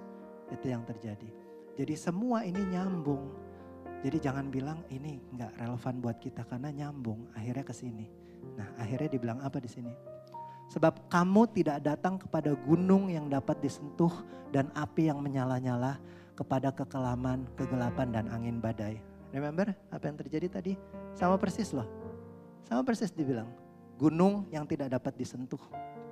Kepada bunyi sangkakala dan bunyi suara yang membuat mereka yang mendengarnya memohon supaya jangan lagi berbicara. Segitu ngerinya, segitu takutnya mereka kepada Tuhan. Sebab mereka tidak tahan mendengar perintah ini. Bahkan jika binatang pun yang menyentuh gunung, ia harus dilempari dengan batu. Sebegitu agungnya Tuhan. Dan sangat mengerikan pemandangan itu sehingga Musa berkata, aku sangat ketakutan dan sangat gemetar. Tetapi ayat 22 bilang, kamu sudah datang ke Bukit Sion, ke kota Allah yang hidup, Yerusalem sorgawi, dan kepada beribu-ribu malaikat suatu kumpulan yang meriah. Dan kepada jemaat anak-anak sulung yang namanya terdaftar di sorga, dan kepada Allah yang menghakimi semua orang, dan kepada roh-roh orang yang benar yang telah menjadi sempurna. 24 ini dia. Dan kepada Yesus, pengantara perjanjian baru, the real mediator. Dan kepada darah percikan yang berbicara lebih kuat daripada darah Habel. Jadi Musa is the mediator at that time. Tapi Yesus adalah mediator yang benar-benar jauh lebih daripada apa yang Musa lakukan. Karena Yesus berikan nyawanya. Darah percikan yang berbicara lebih kuat daripada Habel. Apa yang terjadi pada Habel? Ketika ia dibunuh darahnya tertumpah, Kejadian. Dan katanya di Alkitab darahnya itu berteriak, mana keadilan, mana keadilan. Sampai Tuhan mendengar, sampai Tuhan tanya, mana keadilan. Itu yang Yesus lakukan.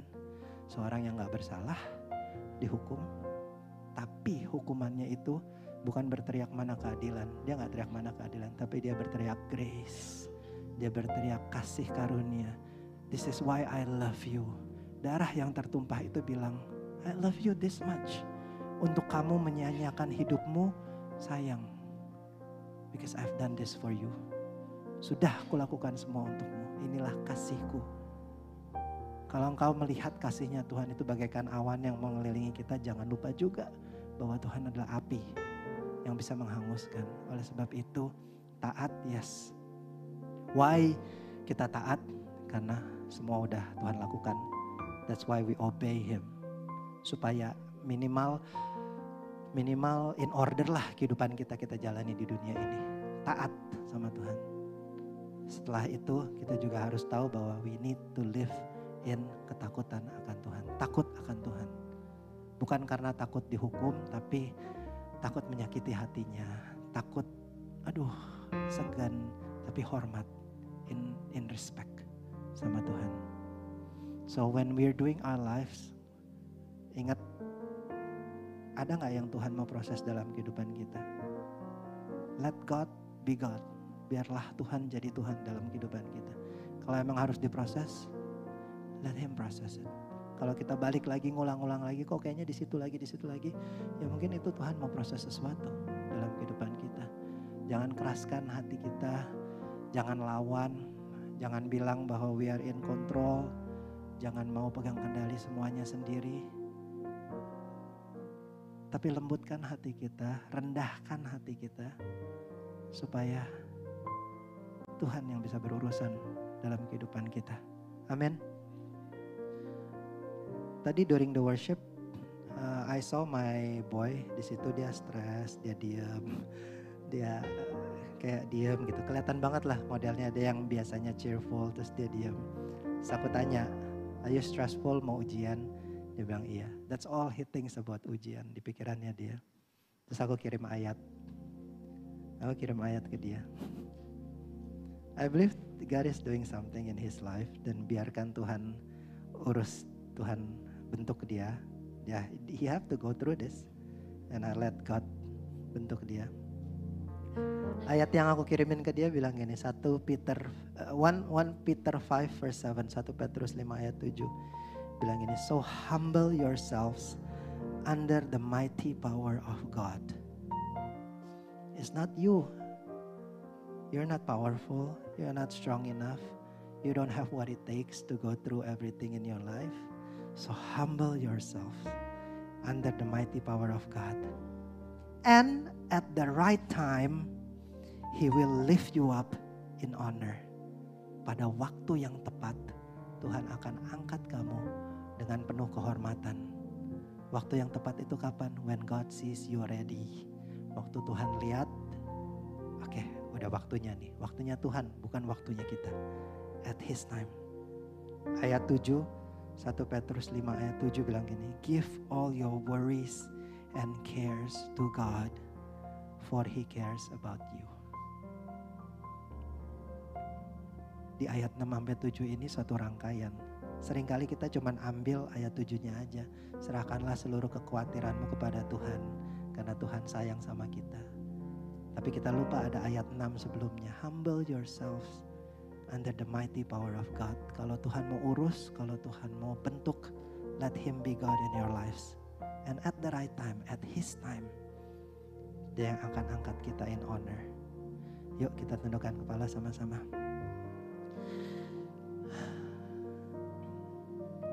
Tuhan Yesus, hamba-Mu selesai berbicara. I believe it is your word at this time in our lives, Tuhan. We pray, we just want to humble ourselves in front of you, Tuhan. Allah yang maha kuasa.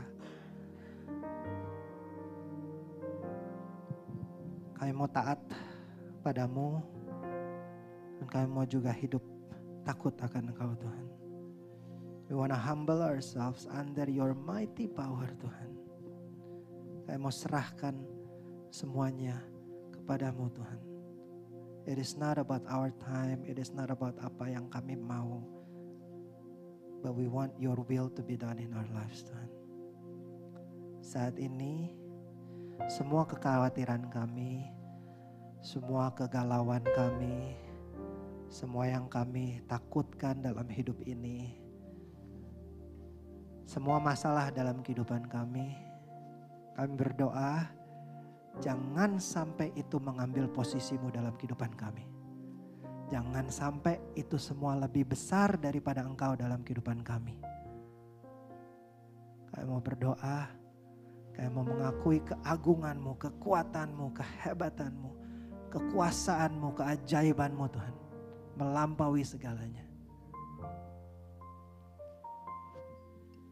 We want to give all of our worries, semua kekhawatiran kami, semua ketakutan kami kepadamu, Tuhan Allah yang mengasihi dan sayang sama kami. Tuhan yang sudah menjadi mediator terbaik dalam kehidupan kami. Engkau Yesus yang sudah melakukan semuanya in order for us to obey you.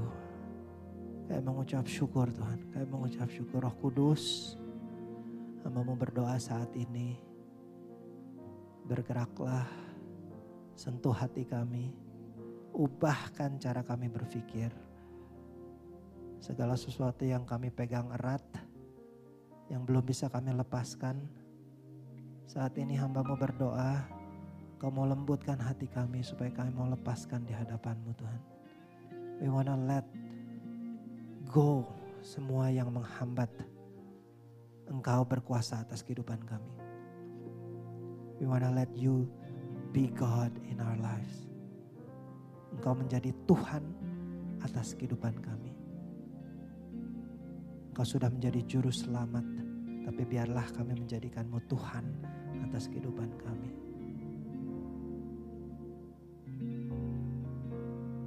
Let's take this time to have a personal prayer pada Tuhan. I don't know what you're going through. I don't know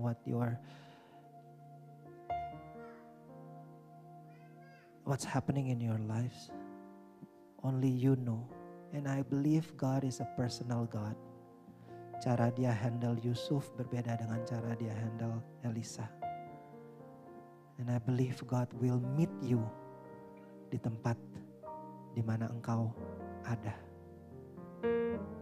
Take this moment to pray.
Tuhan, kami mau serahkan semua yang menghalangi Engkau menjadi Tuhan atas kehidupan kami. Hancurkanlah itu semua. We want you to be the God of our life. Kau Tuhan bertahta, Kau Tuhan diagungkan, Kau Tuhan yang layak untuk menjadi Tuhan kami. Semua yang masih kami pegang erat, yang mungkin ternyata itu lebih daripada Engkau dalam kehidupan kami, ampuni kami Tuhan. Ampuni kami Tuhan. Kami gak mau ada satu hal pun dalam kehidupan kami yang lebih daripada Engkau Tuhan. Biarlah kiranya itu semua kami mau serahkan kepadamu. Semua yang kami pegang, kenyamanan kami, kontrol, apapun itu, keinginan untuk diterima, apapun itu yang kami anggap lebih penting dari Engkau. Biarlah itu kami serahkan kepadamu Tuhan. Kau mau ambil itu Tuhan. Ambil itu Tuhan. We wanna let it go and let you be the God in our life. Biarlah kami andalkan Engkau saja Tuhan. Kau satu-satunya yang kami inginkan dalam kehidupan kami. Kami berdoa Tuhan. Kami berdoa Tuhan. Let your will be done in our lives. Let your will be done in our lives. Let your will be done in our lives.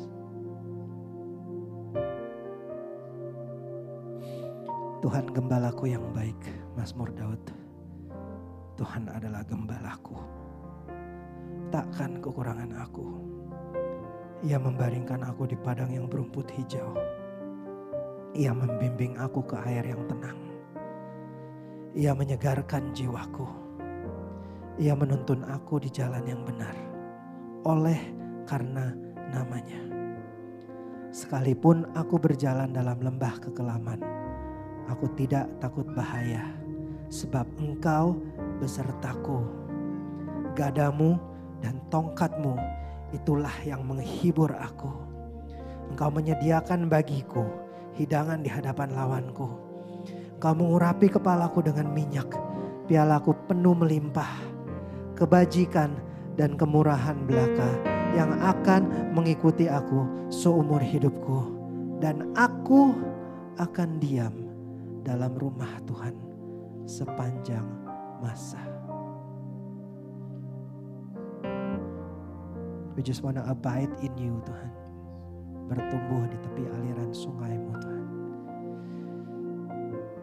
Thank you Jesus, thank you Jesus. Thank you Jesus, thank you Jesus. Makasih Tuhan, terima kasih Tuhan. Biarlah kiranya Engkau materaikan seluruh firman-Mu hari ini dalam hati kami. Biarlah itu menjadi terang supaya kami tahu cara berjalan menghadapi hari-hari kami ke depannya. Menjadi pelita, menjadi terang bagi kaki kami melangkah ke depannya. Menjadi kacamata yang kami pakai sebagai lensa untuk mengukur semua keputusan yang harus kami ambil. Biarlah itu menjadi pedang supaya kami punya kekuatan, supaya kami punya keamanan, menjadi perisai, supaya kami bisa berlindung di balik-Mu saja Tuhan. Biarlah kiranya firman-Mu yang menuntun hidup kami. We thank you Jesus, we want to give you all the honor, all the glory, semua kemuliaan hanya bagi-Mu. Kau baik dalam kehidupan kami. Terus senantiasa berurusan dengan hati kami Tuhan. Biarlah hati kami ini hanya untuk-Mu saja Tuhan. Jadi milik-Mu saja Tuhan. Hamba-Mu berdoa untuk sukacita Allah mengalir. Bukan kebahagiaan, bukan happiness, tapi joy yang ada. Sehingga kami gak bergantung dengan situasi kami untuk membuat kami bahagia. Tapi kami punya Tuhan Allah yang hidup sehingga kami punya joy in our lives. Nah, berdoa sukacita itu Allah hadir dalam kehidupan kami. Hamba-Mu berdoa supaya damai sejahtera Allah turun ke atas kami semua. Karena Engkau Tuhan Allah yang mengasihi kami. Semua yang kami lakukan, biarlah kami lakukan untuk Engkau Tuhan. Because you have done so much in our lives. Biarlah hati kami penuh dengan pujian. Karena Engkau Allah yang senantiasa baik dalam kehidupan kami. Terima kasih Tuhan, terima kasih Yesus. Hanya di dalam nama-Mu saja kami sudah berdoa dan mengucap syukur. Dan semua jemaat katakan amin. Thank you so much. Sorry ya rada lama, maaf. Makan siangnya. Teman-teman, kita akan siapkan hati kita untuk mendengarkan pengumuman, tapi kita berdoa dulu karena kita akan memberikan persembahan juga. Thank you Lord untuk firman-Mu Tuhan yang benar-benar mengubahkan cara pandang kami, mengubahkan hati kami Tuhan. Ajar kami untuk taat Bapa. Sepenuhnya aware sama kasih dan kuasa-Mu dalam hidup kami Tuhan. Thank you Lord untuk firman Tuhan yang udah Kak Klin berikan hari ini Tuhan. Berkati Kak Klin Bapa. Berikan ya selalu hikmat-Mu Tuhan dalam mengajar, dalam memberitakan firman-Mu Kak Klin sekeluarga, Kanoni dan anak-anak juga Tuhan. Untuk Jetro yang akan ujian Tuhan juga tuntun dia, pimpin dia, berikan ia ketenangan hati sehingga ia boleh mengerjakan ujian tersebut dengan hati yang berkemenangan. Karena tahu Tuhan beserta dengan dia. Thank you Lord. Mengucap syukur juga perjalanan Kania dan teman-teman. Kami sangat diberkati dengan cerita perjalanan Kania Bapa. There's so much to be thankful Lord Jesus. Dan kami juga tahu Bapa, Engkau juga ingin kami jadi saluran berkat-Mu dalam hidup kami Tuhan. Ajar kami Bapa untuk boleh jadi perpanjangan tangan-Mu dalam hidup kami Tuhan Yesus Kristus.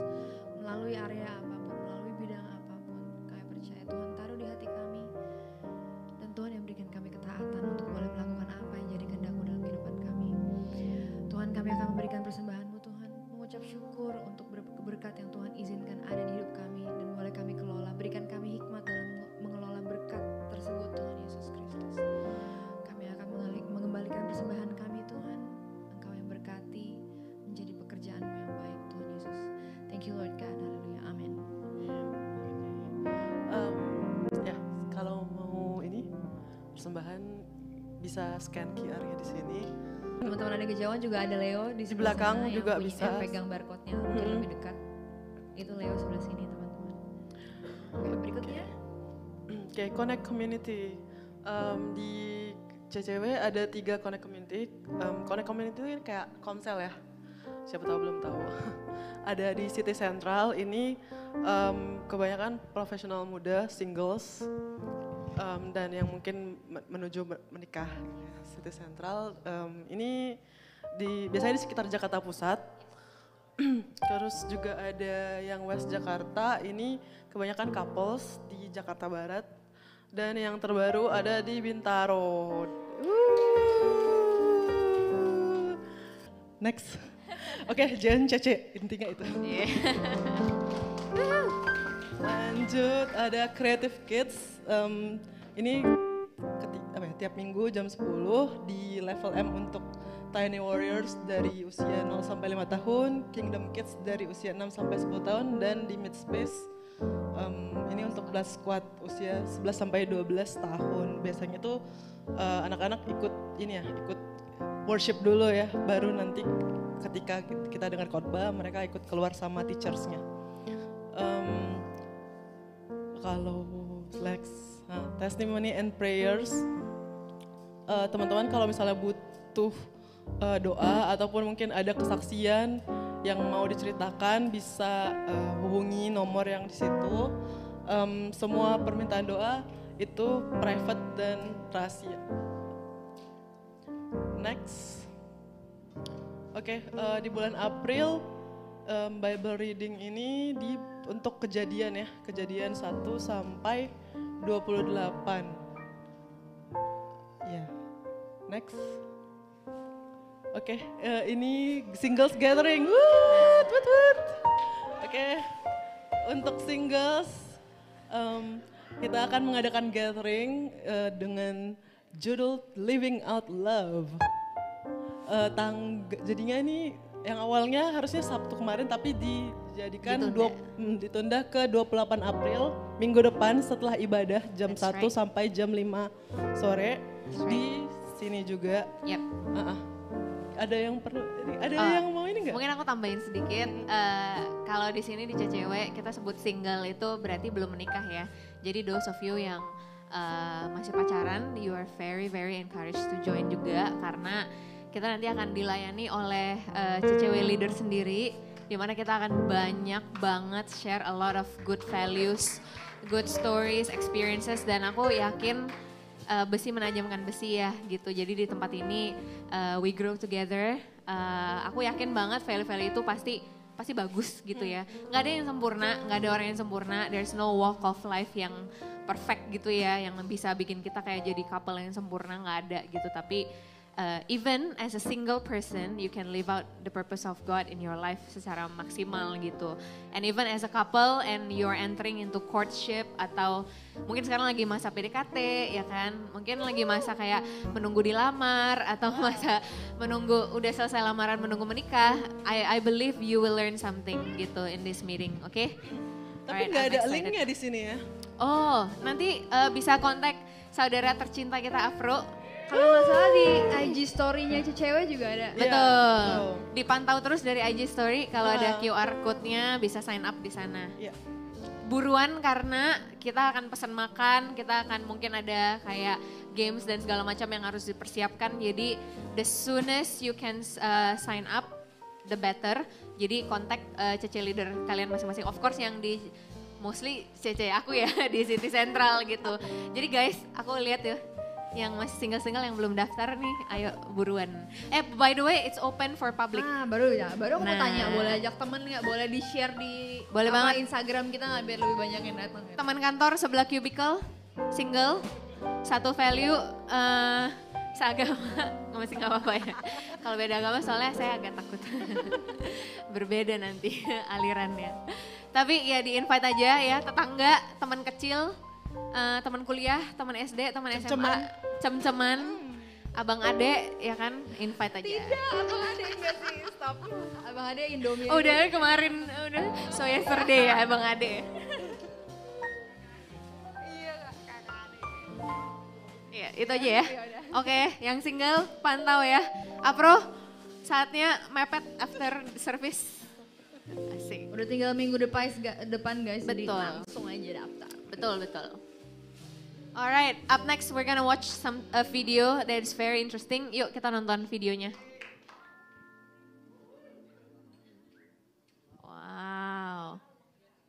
Oh no music ya? Oh oke. A retreat baca cewek, di ini aja di DAP. Jadi kita akan lakukan tanggal 23 sampai 25 di RDM Villa Bogor. Lihat tempatnya bagus banget, look at the hall. And the speakers are from CCW and also Pastor Christopher Tapiheru. Fee-nya hanya 700.000 guys. Bisa dicicil juga and tell you what, harga belum naik dari 5 tahun lalu. So ini nanti video ini kalian bisa tonton juga di Instagram intinya ya.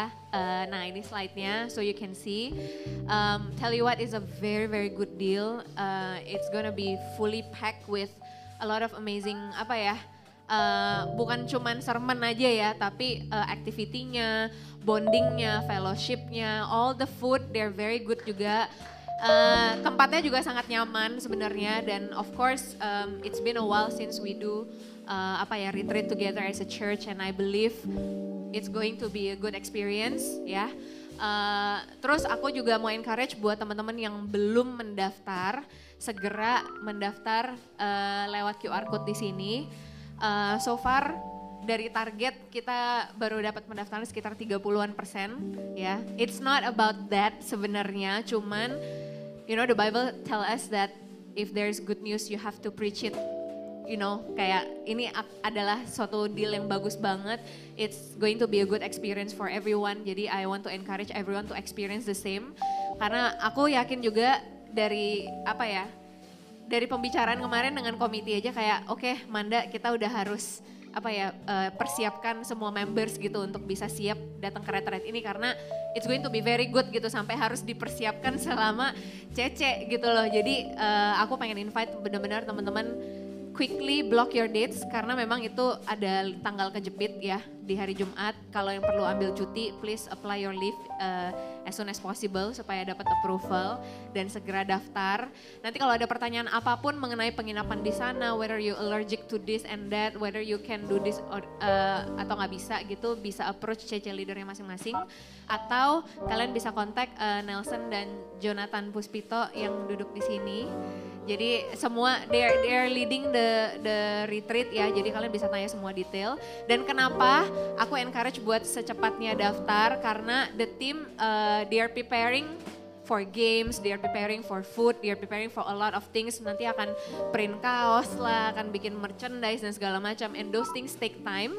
Jadi the soonest kalian gajian dan transfer yang kantoran di sini tahu banget ya. Segera daftar ya, jangan pikir 2 kali. Atau kalian kepikiran kayak, oh I know who might need this gitu. Kalian text mereka, kalian ajak mereka. Ini juga terbuka untuk umum ya. Jadi sebenarnya kita udah ada beberapa registran yang daftar dari luar juga teman-teman kita gitu. Jadi yes, itu aja sih aku mau encourage. Tidak pakai lama, kalau bisa aku encourage akhir bulan ini kalian sudah sign up. Karena kita butuh persiapan juga untuk di bulan Mei nanti selama 3 minggu itu. Oke, ini ada tambahan dari Koyo. Oh, oke. Sebenarnya tadi mau nyampein a while ago, saya ada bilang sama Amanda, I know 700.000 sebenarnya kalau kita cicil itu bisa, but if for whatever reason kalian ada kendala dari segi finansial, please do let siapa tadi, Jopus atau Nelson, please let them know. Kalau memang ada kendala di biaya, because I don't want you guys to miss just because biaya. Oke, thank you. Thank you, Pastor. Yes, amazing, thank you, Pastor Mario. Oke, last but not least, video. Oh nggak ada video ya, slide doang. Oh oke. Oh iya. Oh, oke, last but not least kita ada conference di kolektif dan ini udah ada poster yang baru. Temanya, Am I Dreaming? A Gathering of Dreamers and Doers. Jadi ini memang creative conference ya. Jadi buat orang-orang kreatif, bukan cuman kreatif dari segi yang art atau apa gitu, tapi benar-benar creative thinking, creative leadership dan segala macam hal-hal yang benar-benar bisa mengequip kita di generasi saat ini. These are all the speakers. They are Pastor Erwin McManus, Dan Blythe, Pastor Kevin Lu, dan juga ada beberapa, ya ini ada anak kayak Pastor Erwin McManus, dia juga bawa, dan sisanya adalah speakers from Malaysia. I believe mereka pasti orang-orang yang influential juga di bidangnya. And in my experience joining this conference for a couple of times, aku yakin kalian akan bawa pulang sesuatu lah gitu. It's something that sometimes benar-benar out of the box lo nggak pernah pikirin sebelumnya lah gitu. Jadi ini conference-nya masih di bulan Juli ya. We have about 2 months from now. Kemarin tiket aku juga udah mulai cari, masih murah, masih masih affordable banget ya untuk tiket pesawat gitu dan untuk penginapan nanti kita bisa arrange Airbnb. And again it's I know there's a lot of events yang harus diikutin, pasti ada prioritasnya juga ya. So I wanna encourage everyone yang ada di sini prioritize juga ya kan, mana yang kalian mau pergi, mana yang menurut kalian kayak okay, this will be a good investment for me and I have the resources to go, so choose gitu ya. Jangan kayak aduh aku pengen semuanya tapi kayak bingung juga gitu membagi waktu dan segalanya. So also be wise, tapi this is also very good if you want, so pray. Jadi Tuhan akan sediakan juga resourcesnya, jadi kita bisa pergi sama-sama. Alright, I think that's all. Oh ini sorry, ada yang terakhir, ini harga tiket masuknya. So normal price-nya 179, kalau walk-in 200. But we will have a special deals langsung dari Collective Pastors untuk membersnya CCW. Jadi nanti we'll share separately sama, kalau ada yang pengen tanya-tanya juga bisa tanya sama Ko Iyo. Kalau ada yang pengen tanya-tanya tentang overall budget, how long we're gonna go dan segala macam, penginapan berapa, kita akan habis berapa sih, you can come to talk to me and Afro juga, karena kita berdua akan bantu untuk trip ini juga. Alright, I think that's all for the announcement. Ini social media kita, YouTube and Instagram. Always stay tuned every week if you wanna listen to the worship, you wanna listen to the sermon again. Ada yang miss tadi pengen denger lagi, you can always stay tuned. Yeah. Yep, that's all. The service has officially ended and the fellowship has just begun. Happy Sunday. Happy Sunday everyone.